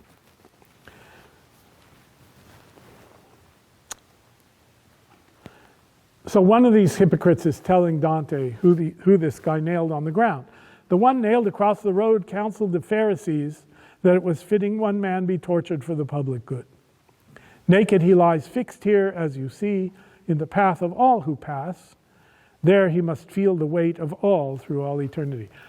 Every hypocrite who goes around this circle has to trample on this Caiaphas.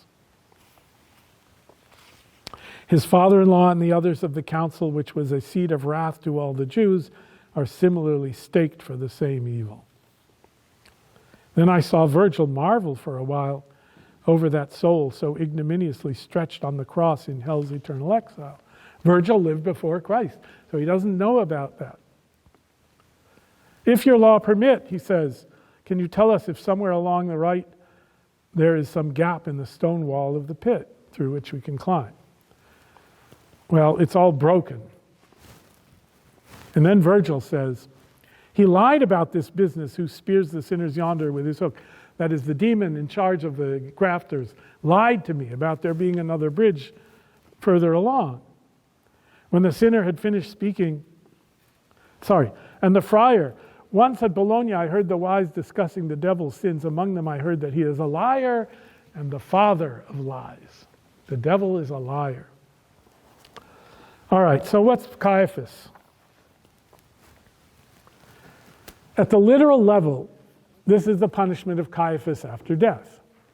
He's crucified on the ground and has to be trampled on by all the other hypocrites. At the allegorical level, this is the condition of the Jews in this world being identified with the image they rejected and the suffering they inflicted, crucified forever in the eternal exile. Now, this is where I have my one complaint about Dante. I have to say, overall, there's very little, almost no anti-Semitism in Dante's Divine Comedy. One of the reasons I love it so much. But he has inherited the theological principle that the rejection of Christ by the Jews was the great turning point and disaster at which God withdrew his special partiality for the Jews because they rejected Christ. So here Caiaphas represents that and is crucified as a result. Now, all those Jews that came before Christ that believed in the Messiah to come got saved. And when? When Jesus descended into hell during the harrowing of hell between Good Friday and Easter Sunday, he was going into hell and taking out all the redeemed souls. So we're going to see them in heaven, the fathers and the mothers. And so he didn't have anything against the Jews before Christ. All right, so that's the allegory from the Christian point of view. At the moral level, the condition in this life of the man who sacrifices his inner truth to expediency. For example, his true vocation to money-making, or his true love to a politic alliance, and to whom the rejected good becomes at once a heaven from which he is exiled and a rack on which he suffers. So you make the choice. I'm just going to earn money. I know I'm a gifted, violinist. I could entertain the world with some of the great music, but I'm not going to do that. I want money. I want my own advantage. Never mind the gifts I've been given, never mind the reality of it. So then, 20 years later, he hears a violin concert. What is it? It's the beauty and the meaning and the depth that he turned against, and now it tortures him. So the crucifixion that was rejected, the redemption that was rejected, becomes, in the image, the very means of torturing the rejecter. And then, anagogically, the state here and hereafter of the soul which rejects God, and which can know God only as wrath and terror, while at the same time it suffers the agony of eternal separation from God, who is its only true good. Now, this is a very profound and important idea. God is the source of our being. And God is the end of our being. That is, the goal of our being is to please God and to unite with God. So to reject God, to turn against God, and to maintain that, of course, to the point of death, so there's no repentance, means that you can only experience God as that good which you have rejected. So the contemplation of God, one's only true good, becomes the punishment. The sin in hell is, the punishment in hell is simply the sin experienced as it really is.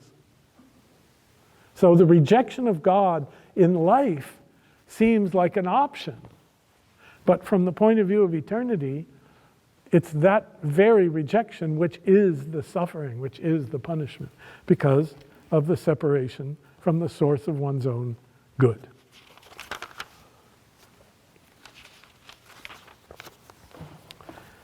Okay, we made it, 24. We come to the thieves. Now, let's put that off for 1 minute. Why is it that it's the hypocrites that is the bolgia, that where the bridge has fallen in. The bridge fell in when Christ came to harrow hell. Actually, it fell in at the crucifixion itself. The earth shook, and there was darkness at noon, and so on. The bridge over hypocrisy fell in. You cannot cross over it. You have to go through it. You have to go down to really see it. And at a biographical level, Dante has to go down into the bolgia of hypocrisy because that is what he's up against in the people who have accused him and exiled him. And it's also a sin that you can't see from outside. Milton says in Paradise Lost, hypocrisy is the only disguise that can't be seen through by anybody but God, not even the angels. So that Lucifer takes on, or Satan takes on a disguise as a bright angel to get past Uriel, the angel of the sun and the eye of God, and he's fooled. Because only God, says Milton, can see through hypocrisy. So Dante has to go into this bolgia to really get it. And there's no bridge over it. There's no avoiding it. You have to live through it. And then in order to climb out, they climb out along rocks that have fallen down from the bank. That's how Virgil and Dante can make their way out of the bolgia of hypocrisy. And it's hard work. It's laborsome to climb out of it. All right, the next section is the thieves. And what is the punishment of the thieves? Actually, I'm nearly out of time. So we're going to leave the thieves for next time. And I'm going to see if you have any questions for me.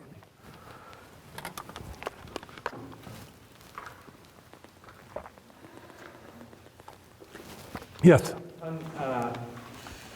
One thing that seemed odd is the shades, the sinners in hell, could see into the future. Yes.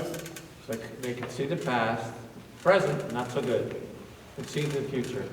That is a godlike ability. God can see the future.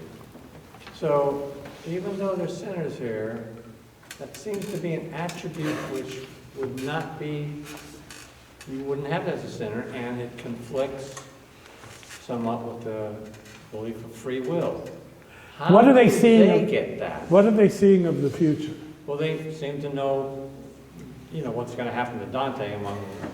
Bingo! They don't see everything. We're not told that they can see the future like God. That's not ever said. They are prophesying particular things.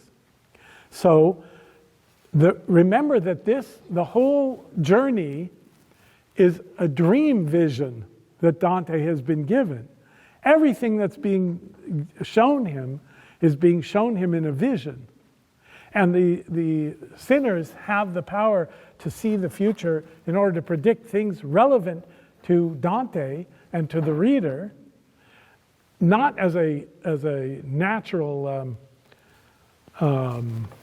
capacity as if they were God, but as an intentional gift. In other words, God is using them to convey information, basically. So they can see the future insofar as it tortures them, insofar as they are in hell, they can only experience reality, including the future, as suffering. And all their predictions are negative. They're all disasters. So, until we get to Purgatorio and then everything changes, it's a whole different thing. But they're not just like infinitely capable of knowing everything in the future. That's not what he means. They're the mouthpieces of certain pieces of information, and the closer it gets to the present reality, the less they can see it, because they are robbed, or they have robbed themselves of the capacity to see the good, to see reality in any way except through the prism of their own sin, which they've chosen and which is now eternal. Okay, does that answer? We're not to think of them as having divine attributes at all. They're useful as voices of prophecy. Yes? I have two things that I've been ruminating on, and the one has to do with the usury point, because I think that, the sense I got from reading it was not so much the point you made about the charity, or basically this is misspent charity, but more a sense that the divine element in man needs to be actualized in some sort of a creative pursuit, whether it's artistic or affecting the material world in some sort of a creative way.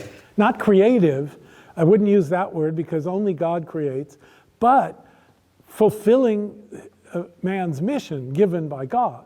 So to do good, and that can be art, that can be through art. It's creating, creating, I'm not being God, but I think that's the part of the divine element that's implanted into man. Absolutely. That's why it's such a sin to betray it. But then again, I think it kind of misses the point, at least looking at it from a present perspective, or even from a perspective of the role of the moneylenders at that time. And maybe there's some of this anti-Semitism still imported to the moneylenders that venture capitalists, as much as the material, the investment is in a part of the efficient cause of whatever is created for the good of man, and that's really negated, it seems to me, in this formulation, or at least ignored. I think you're absolutely right, and I think that we have to be, if Dante's going to be relevant to us, we have to take into consideration the context. So venture capital in our time is a way of doing good in the world, assuming that the venture capitalist is not in it just for greed, but is in it because he can't afford to build what he wants to build on his own. So he's borrowing money from others to do it with, and then he's going to pay them back and reward them for their contribution. So we have to read it at the moral and anagogical level. What is the relation to the gifts of God that the venture capitalist is engaged in? Is he abusing it, or is he using it for the good of himself and his fellow man? And I think that Dante, in the context of our society, where it has become necessary for there to be exchanges of money and borrowing and interest in order for the whole economy to prosper and for everybody to be raised out of poverty, I think he would see it differently. But if we can also see the pitfalls of the same thing, right? Greedy men are going to abuse even the capitalist system, and there's nothing virtuous about it in itself. It all depends on the human motives and the human actions that it engages. So I think you don't want to reduce the idea of usury to just taking interest, loaning money at interest, because then the whole modern world is rejected. But as Sayers tried to point out, there are all kinds of corruptions. There are all kinds of virtuous people who are using our system for good, and then there are all kinds of people who are using it for corrupt motives. The other point I wanted to just get your take on, because I found the Canto 15 and the scene with Brunetto so poignant and full of pathos, but until you read the sections you read today, it troubles me now at a much deeper level than it ever did. And I have the Mandelbaum version, so I'm not sure the lines will match up perfectly, but I think you read a portion of this, and my translation may be slightly different, but I think he said, I think I'm at the right point here. Within my memory is fixed, and now moves me your dear, your kind paternal image, when in the world above, from time to time, you taught me how man makes himself eternal. And while I live, my gratitude for that must always be apparent in my words. What you have told me, of course, I write. I keep it with another text for comment by one who will understand it, if I may read her. I mean, the way I read that is that would have been a beautiful dedication that Dante could have written at the front of this book to Brunetto. That he's basically saying that without Brunetto, he would not have recognized Correct. the eternal in himself, and he would not have created his highest divinely inspired work, which is this book, without what Brunetto did. That's right. Brunetto could not be, I think, a more effectual agent of the divine in Dante's life. That's right. And yet he's here. Yes, that's what's so goddamn scary about it. Do you see? The point is he honors him, he values him, he learned from him, he loves him, and yet Brunetto didn't take his own advice and repent before he died. And yet without Brunetto, God could not have realized his highest purpose in Dante. That's right. And that's true of all the people in Dante's life. Dante wouldn't have written this book if he hadn't been exiled from Florence. Right? I mean, everything. So this is driving us toward the kinds of questions that Beatrice is going to have to answer in the Paradiso about the whole nature of the problem of human life, the human fall. What is the relation between free will and predestination? All those things are going to come up and have to be addressed. But we can't absorb the answers to those questions until we face the sinfulness of the sins and put them behind us. Then we can begin to appreciate the theological explanations that we're going to get later on. And they start in the Purgatorio. I mean, the Purgatorio is filled with discussions about these abstract ideas, and then the Paradiso fulfills them all with theological answers. So we'll get to that. It's a big mountain to climb. All right, thank you very much for being here tonight. I will see you, God willing, next week.